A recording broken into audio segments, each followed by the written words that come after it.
वर्तमान राजनीति क्षेत्र में सीताराम आचार्य को परी नेतृत्व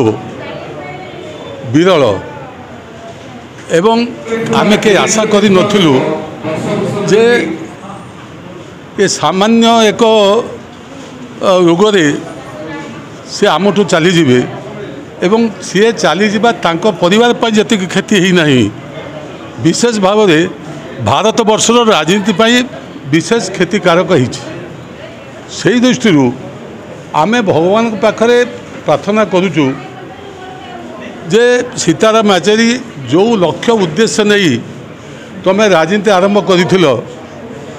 1952 जन्म ग्रहण करी 2024 पर्यंत 72 वर्ष पर्यंत तुम्हें संघर्ष करी समाज एक व्यवस्था को परिवर्तन करने तुम्हें जो लक्ष्य उद्देश्य नहीं एवं समाज जातिवाद एवं तत्सहित जो रही सांप्रदायिकवाद लोप करने जो कार्यक्रम आपणकर थिला से कार्यक्रम को आउ आपण को गला परे जो भली भाव हवा कथा आउ आमे आशा करुचु दलमत निर्विशेष आपण को सहित जो माने जड़ित आपण आदर्श सहित जो माने संपृक्त से माने एकाठी विरोधी सरकार एक सांप्रदायिक सरकार विरुद्ध में लड़ाई करने आम आशीर्वाद करंतु शक्ति दिउँ। मु दिव्य सिंह नायक सीपीआईएम रो भद्रक जिला संपादक।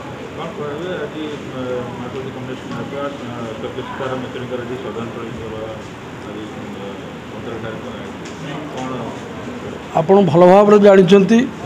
मार्क्सवादी कम्युनिस्ट पार्टी सर्वभारतीय साधारण संपादक एवं मार्क्सवाद दर्शन वरिष्ठ चिंतानायक एवं बेस्ट पार्लियामेंटेरियन हिसाब से पुरस्कार पाइथिबा भारतवर्ष एवं विश्व में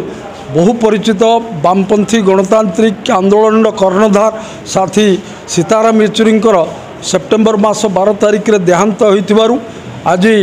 भद्रक जिला केन्द्र रे एक जो श्रद्धांजलि सभार आयोजन करा जाइथिला मार्क्सवादी कम्युनिस्ट पार्टी तरफ साथी सीताराम येचुरी छात्र जीवन जेएनयू रे 3 थर सभापति भाव में छात्र संसद को निर्वाचित होते पार्लियामेंट रे 2005 रु 17 पर्यंत पार्लियामेंट सदस्य भाव में से पश्चिम बंगाल राज्यसभा को निर्वाचित होते एवं धारावाहिक भाव में जड़े अद्वितीय संस्कृति प्रेमी मनीष एवं जड़े निष्ठापर लेखक एवं जड़े संग्रामी नेता हिसाब से समग्र भारतवर्षर मेहनती मनीष चाषी मूलिया श्रमिक महिला मानकर समस्त दाबी को उत्थापन करने आरंभ कर देश में भारतवर्ष वर्तमान परिस्थिति जो सरकार अच्छी देश में जेपरी भाव में धर्मनिरपेक्षता को शक्ति धर्मनिरपेक्षता उपर आक्रमण आणुची गणतंत्र उपर आक्रमण आनी कथा कहबार अधिकार उपर आक्रमण आनी दरदाम वृद्धि घटाऊँ साधारण जातीय संपत्ति को आदानी अंबानी पाखे बंधा दौची ता विरुद्ध रे जोरदार लड़ाई करने से जो संघर्ष एवं संग्राम करते एवं भारतवर्ष गणतांत्रिक धर्मनिरपेक्ष राजनैतिक शक्ति को मिलित भाव में संगठित रूप देवार जो निपुणता पाखरे थिला